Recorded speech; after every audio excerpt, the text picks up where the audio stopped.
Градоначалникот на општина Ѓорче Петров Александар Стојковски информираше дека во дворот на основното училиште Димитар Поп Ѓорѓиев Беровски е поставено ново екоигралиште наменето за учениците од пониските одделенија.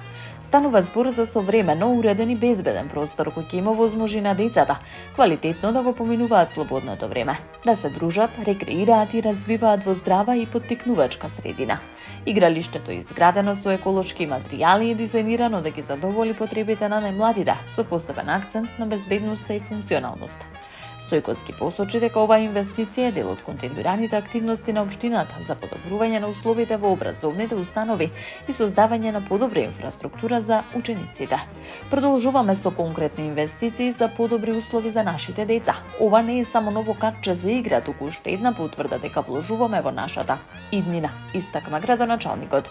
Додаде дека локалната самоуправа останува посветена на креирање поквалитетна животна средина, со повеќе зелени и уредени јавни простори, особено наменети за децата. Со ваквите проекти, како што нагласи Ѓорче Петров, чекор по чекор се развива во поубаво, позелено и подобро место за живење, со фокус на најмладите генерации.